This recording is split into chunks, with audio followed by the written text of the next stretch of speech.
Hey guys, today we're going to do 11.5. It's an introduction to solids. Intro to solids. So let's go over a few things real quickly. What is a solid? What do we call them actually? And what makes up a solid?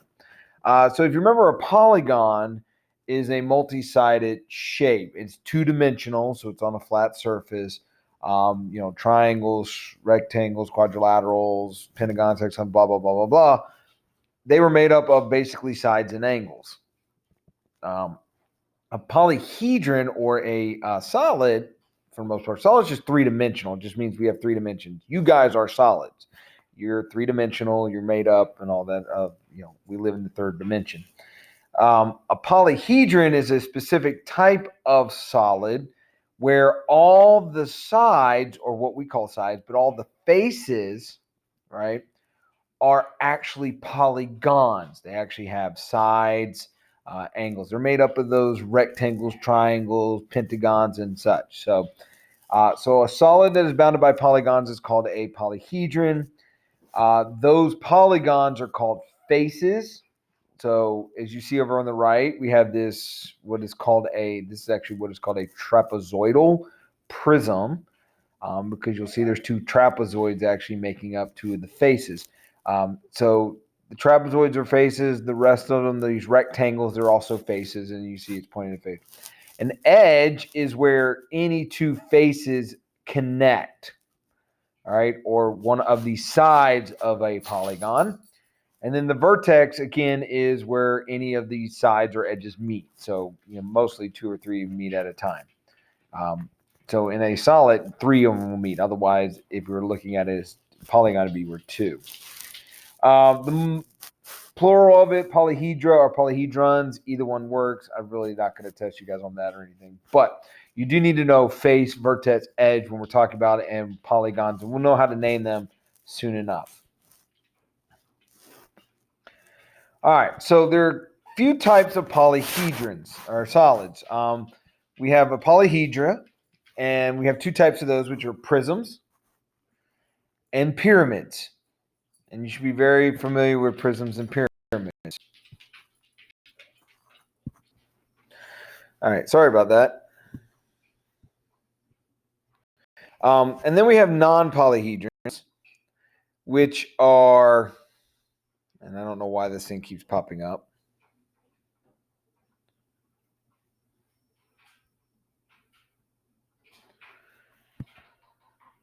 Oops, sorry about that. We have non-polyhedrons, which are cylinders, cones, and spheres. And you can see the reason they're not polyhedrons is because not every side is a polygon. You have circles and curves and all this other stuff. And we'll get into those in a minute. Whoops, did not mean to draw. All right. And so the way we name them, we're just going to stick to the polyhedrons today. We'll get into the others. So we're going to stick with just these two right now. All right. The way we name them is based on what is their base polygon. All right. Not base in terms of the bottom. You cannot think of polygons as bottoms because there's not going to be just like there's one bottom and a top. They're not always drawn up and down. They're drawn left to right, front to back, and sometimes it doesn't matter. So when we're looking at them with a prism, right, we're looking at the two sides that are congruent. And if they are not rectangular, those are automatically the two sides. So we see the one here on the bottom, that this face right here and this face right there, those are both pentagons. So this would be called a pentagonal prism because the two base sides are pentagons. All right. We wouldn't call this rectangular prism, even though every other side is a rectangle. The two non-rectangular sides are pentagons. Those are my prisms. That's what it is. Now, if it's a rectangular prism like the one up here on the top, and I'm going to just box that one in right now. I'm going to erase all this real quickly, and I'll go back up here.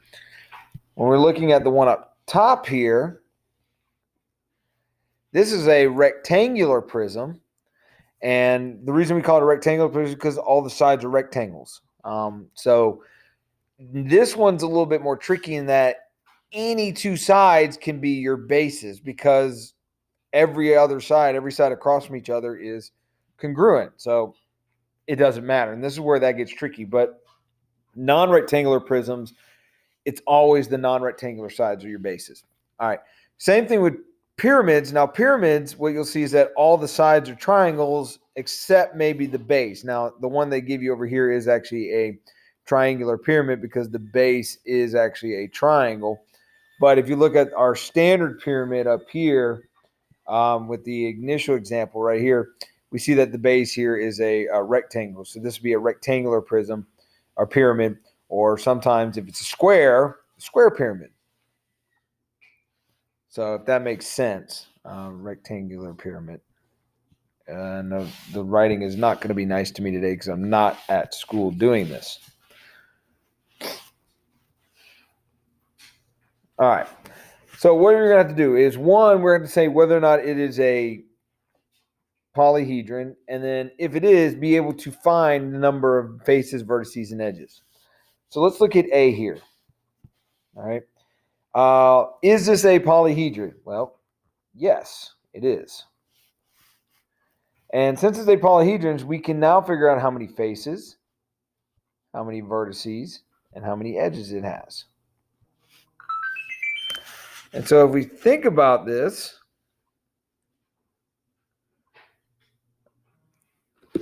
is we can count the number of faces. So we look at it, we got 1, 2, 3, 4, 5, 6. And there are 6 faces to it.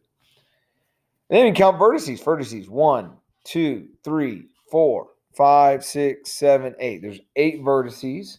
That's where all the 3 mean. And then if you count the edges, now this is where it gets a little bit trickier. Let's see if I can do this. You got 1, 2, 3, 4 around that rectangle. 1, 2, 3, 4 around that rectangle. And then 1, 2, 3, 4 around that rectangle. So in all reality, there's going to be 12 of those. And there's going to be a nice little formula coming up for this as well. All right, let's go to B. B, is this a polyhedron? And yes, it is again. All the sides are polygons. So we can figure out faces, vertices, and edges. So if we look at the faces, we got the main hexagon on the bottom. That's the first one. And then you're going to have 1, 2, 3, 4, 5, 6 triangles going around it. Now think about it. There's 6 sides to the hexagon. So there's 6 triangles coming off of the hexagon. So in all reality, there are 7 faces. Do the vertices. Well, you got 1, 2, 3, 4, 5, 6. And then the one very at the top, that is number 7. So you get 7 vertices. And if you do the edges here, well, you got 6 on the bottom, right? And then you got 1, 2, 3, 4, 5, 6 on the top. 1, 2, 3, 4, 5, 6. So think about 6 edges on the bottom and 6 edges going up to the point. So you end up with 12 totals there as well. And it should be pretty easy now. All right, and then the last one here, well, is this a polyhedron? Well, no, it's not. This is what we call a cone. If you think about ice cream cones and all that stuff. And we'll get into cones and all those later. All right, so I told you there was a formula coming up for this. Now, this is not Euler. It is pronounced Euler. I mean, very much like oil.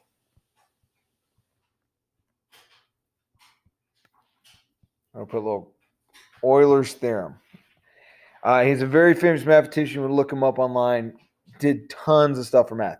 But this is Euler's theorem as it pertains to geometry and stuff like that. So the number of faces, vertices, and edges in a polyhedron are related by this formula. And this formula right here, F plus V equals E plus 2. The number of faces plus the number of vertices equals your edges plus 2. So if you know 2 out of 3, you can always find the third one. And I don't even have to give you a figure to look at, but you can always do it. So I give an example over here of this cube. And what we see here is that the cube has 6 faces. 1, 2, 3, 4, 5, and then 6. 6 faces. And then what you see is that with the 6 faces, that now 6 faces, and then you have 8 vertices, because if you go around the top, there's 8 vertices, and then the edges there's 12 of them. So 6 plus 8 equals 12 plus 2. And even if we went back to what we did over here, think about it. 6 plus 8, 12 plus 2. I'll even write it down for us. 6. All right. 6 faces plus 8 vertices equals 12 edges plus 2. And again, the writing is not being nice. Right? Do the same thing with the middle one, with the pyramid. 7 faces plus 7 vertices equals 12 edges plus 2. Faces, vertices, edges plus 2. Faces, vertices, edges plus 2. So you see it works no matter what. It's a really easy formula to remember, but you do have to memorize it. All right, so let's look at the example we have over here. We have a pentagonal prism. And yes, you got to be able to name these things. So pentagonal. And I have no reason why the pen is being like this. Pentagonal prism.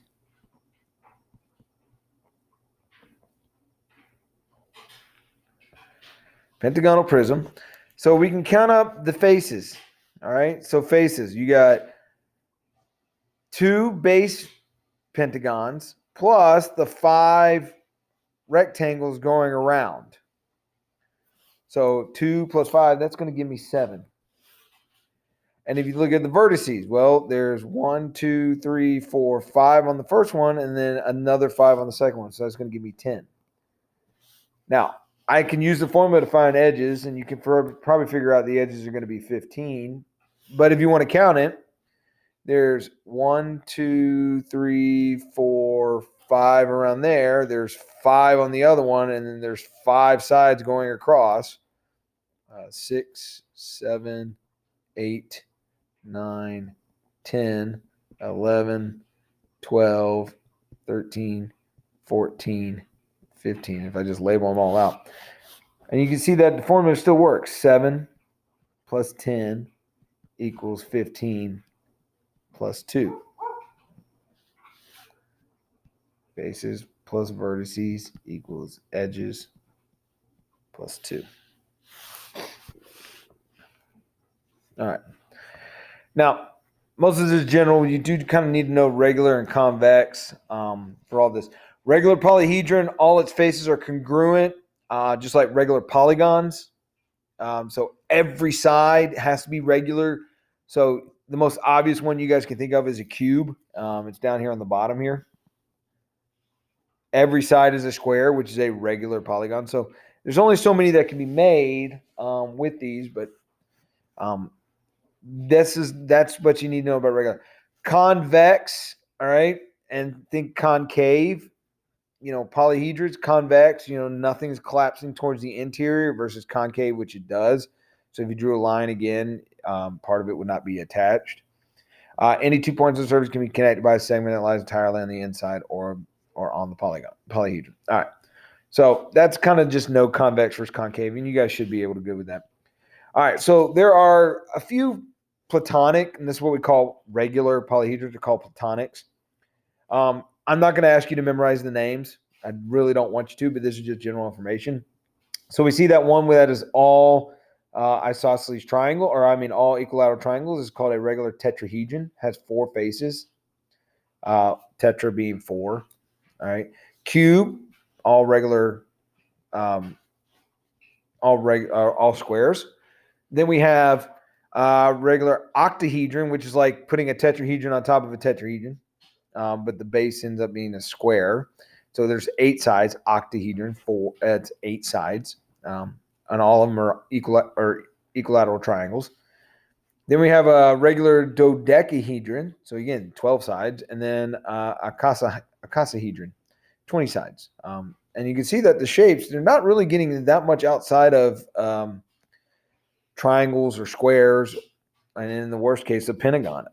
It's just really hard to make shapes with higher number of sides that are actually congruent because you end up with things that just don't match angle-wise.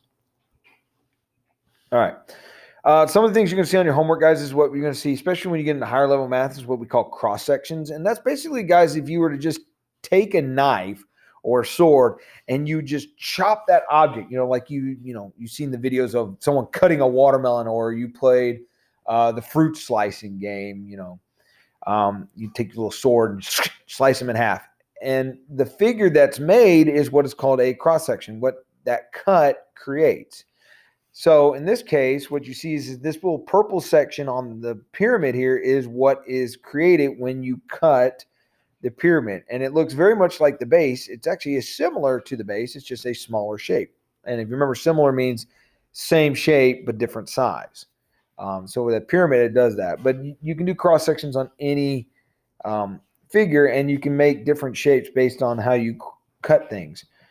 So looking at the ones on the bottom, we have a few examples here. And we just want you to name the shape formed by the intersection of the plane and the cube. So what is my cross section? So in here, since it's a cube and you're just cutting it, so this purple section here has to be a square. It's just basically exactly the same as the sides. Part B, you're going from one edge of the cube to the other edge, going diagonally. And what you see here is it looks like it creates a rectangle. And yes, it does. Now you can prove that, right? Okay, rectangle. All right, there we go. You could actually prove that because this side has to be congruent to this side, and the diagonals of any square are going to be longer than the sides of the square. And then in part C, right, we kind of just sliced off part of the section here, and what you see here is that we've actually created a trapezoid.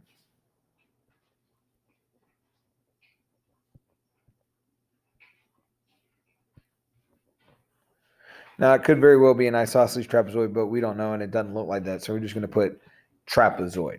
Could we create an isosceles? Yes, but we're just going to put trapezoid for right now because that's all we know. We don't have any measures to actually get it right. All right, guys. So that's the lesson for the day. If you have any questions, make sure you email me and make sure you do your homework. And I'll see you next time.